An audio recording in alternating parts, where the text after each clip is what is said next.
অৱস্থা একেবাৰে সংকটজনক বুলি জানিছোঁ আৰু এটা ঘোঁৰাৰ ইতিমধ্যে মৃত্যু হৈছে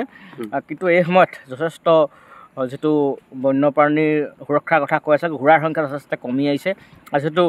বনৰীয়া ঘোঁৰা বুলি আমি জানিব পাৰিছোঁ এই ঘোঁৰাসমূহৰ যিটো এই আমি স্থানীয় লোক হিচাপে আমি প্ৰশাসনক এটাই অনুৰোধ জনাম যে আমাৰ আজিকালি এইবিলাক বস্তু অপৰিহাৰ্য হৈ গৈছে আমাৰ এইফালে নাই কিন্তু এইফালে আমি জনামতে ডিব্ৰু চৈখোৱাৰ পৰা অহা বুলি আমি গম পাইছোঁ বানপানী হেৰিয়ত কিন্তু এতিয়া বহুত সিহঁতৰ খাদ্যৰ সংকট হৈছে সিহঁতৰ স্বাস্থ্য অৱনতি হয় মানে ভাল হ'ব লাগে অলপ তাকে প্ৰশাসনে যদি চোৱা চিতা কৰে সেইটোৱে আমাৰ দায়িত্ব কিন্তু পোৱালি মৰিছে বুলি আমি জানিছোঁ এতিয়া 2টা পোৱালি আমি দেখিলোঁ মৰা আৰুতো আপোনাৰ এনেই 100-150 মান হ'ব লাগে ঘোঁৰা বৰ বৃহৎ ঘোঁৰা খালী তাৰ মই মানে ভিডিঅ' কৰি আনিছিলোঁ মোবাইলত তেনেকৈ আপোনালোকে লাগিলে আমি দি দিব পাৰিম আচ্ছা কিবা বন বিভাগ বা কিবা প্ৰশাসনৰ লগত কিবা তেওঁলোকে আহিছে নেকি খা খবৰ কৰিব কাৰণে এতিয়ালৈকেতো আমি জনাততো এতিয়ালৈকে একো গম পোৱা নাই আপোনালোকে কি বিচাৰিছে আমিতো এতিয়া চৰকাৰক অনুৰোধ জনাইছোঁ আৰু গ্ৰাহকাৰে ভালে কুশলে খোৱা বোৱাৰ দায়িত্ব ল'ব লাগে শৰীৰ সিহঁতৰ মানে যথেষ্ট দুৰ্বল হৈ গৈছে সিহঁতক স্বাস্থ্যটো অলপ ভালকৈ বুজ ল'ব লাগে ব্ৰহ্মপুত্ৰৰ মাজৰ চাপৰিত আপোনাৰ প্ৰায় শতাধিক ঘোঁৰা আহি বাসত আছেহি তাতে আপোনাৰ খাদ্য সংকটটো হৈছে প্লাছ পলসত ফচি গৈছে পলসত তেওঁলোকে ঘূৰা ফুৰা কৰোঁতে ফচি যায় তাৰে এটাতো আপোনাৰ পোৱালি এটা সেইদিনাখন মৃত্যুমুখতে পৰিলে আৰু এজনী মাক পোৱালি পানী খাবলৈ আহোঁতে মানে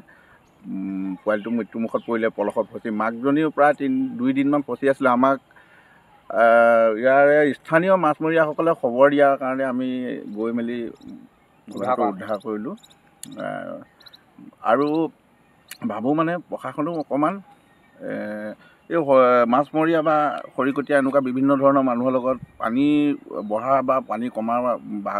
শুকোৱাৰ সময়ত মানে অলপ যোগাযোগটো ৰাখিব লাগে কাৰণ তেতিয়া মানে গম পোৱা যায় কি জীৱ জন্তু কি আহিছে কি নাই কোন বিপদত আছে আৰু চব ধৰক বন্যপ্ৰাণী বেয়া লাগে ধৰক আমি মানুহ হ'লেও ধৰকচোন জীৱ এটা যদি 2-3 দিন ফচি থাকে খাবলৈ নাপায় খাদ্য সংকট পানী সংকট আৰু সেইবাবে মানে আমি স্থানীয় বাসিন্দা হিচাপে গৈ উদ্ধাৰ কৰিলোঁগৈ আৰু ভাবোঁ অকণমান প্ৰশাসনৰ ফালৰ চোৱা চিতা কৰিলে ভাল হয় মানে কিমান আছে জাকটোত আপোনালোকৰ অনুমানিক কিমান আছে পোৱালি আছে আৰু জাকটো দেখিছোঁ অলপ আমাৰ ইয়াত যিবিলাক আমি আমাৰ লোকেলত যিবিলাক ঘূৰি ফুৰে সৰু মানে ঘোঁৰাবিলাক সেইটো নহয় এইটো মানে আপোনাৰ মই জনাত উঠি অহা ডিব্ৰু চৈখোৱাৰ পৰা অহা ঘোঁৰা হ'ব বৃহৎ ঘোঁৰাটোহে আৰু আপোনাৰ প্ৰায় এটা গ্ৰুপ আছে আৰু আমি মানে ইমান গন্তি কৰিব নোৱাৰিলোঁ যেনি তেনি চৰি থকা আছেতো এইখিনি এটা বৃহৎ জাক দেখিছোঁ মানে যথেষ্টখিনি আছে